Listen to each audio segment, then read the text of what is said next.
spent together almost every day. Mas nakikilala ko siya. Pati yung mga nuances sa acting, mas na-experience ko. And such a joy to work with Barbie, of course, kasi napakagaling niya eh.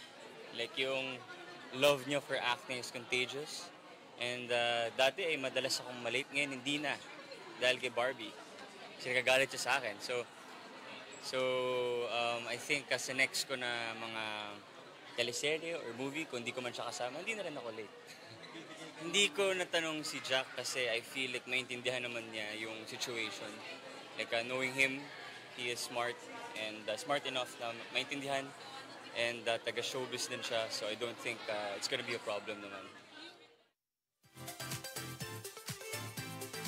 O, di ba, nakakatuwa na tanggap si David Licauco at siya si Barbie. Kahit na hindi naman sila mag-iwan sa totoong buhay. Barda, di ba? Talagang sikat talaga si David In fairness ngayon, Mas panahon lalong talaga pumutok niya. yung pangalan niya to nung nakatambalan niya si Barbie. Naman. Actually, doon siya pumutok. Talaga, ang lakas ng putok ng pangalan niya.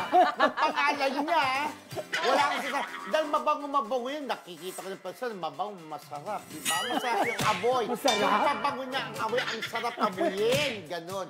Mabango siya sa person at gwapo. Pero, yan. Sumikat siya nung naging kalapit siya, Maria Clara and Ibarra. Pero ang buong ganon, no? Maraming binago si Barbie sa kanya. Pati yung pagtatrabaho, naging yung work ethic niya. Kasi professional. Alam mo, sa totoo, si Barbie Fortesa kasi, nung may tinang si Ivana Alawi at saka si Sweet Lapus, sino sa mga artista ng GMA7 ang talagang hanga ka sa pagiging professional, magaan ka trabaho? Alam mo, sagot ng dalawa ni Sweet at saka ni Ivana Alawi, Barbie Fortesa.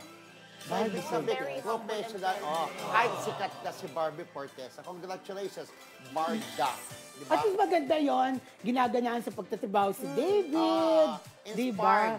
Pero yung pagdating sa parang hindi niya mapapasok, no? Yung love life.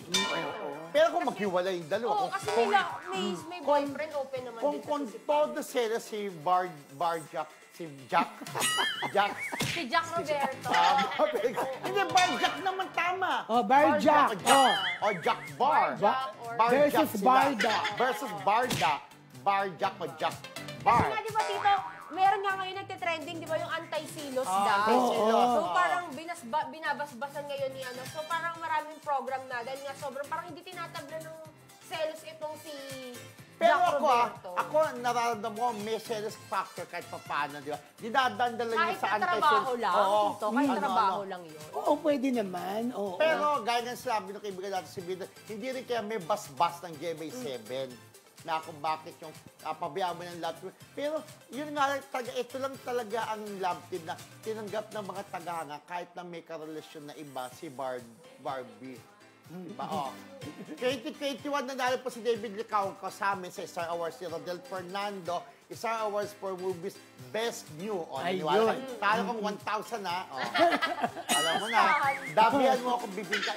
Yung Balenciaga. Naku talaga pinag-uusapan dito.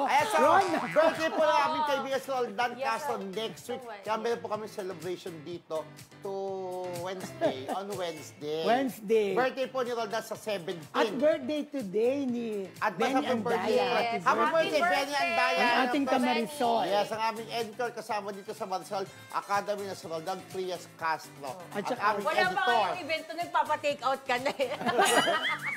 Happy birthday, Benny Andaya today. Benny Andaya makakasama namin sa China at Macau. Ay,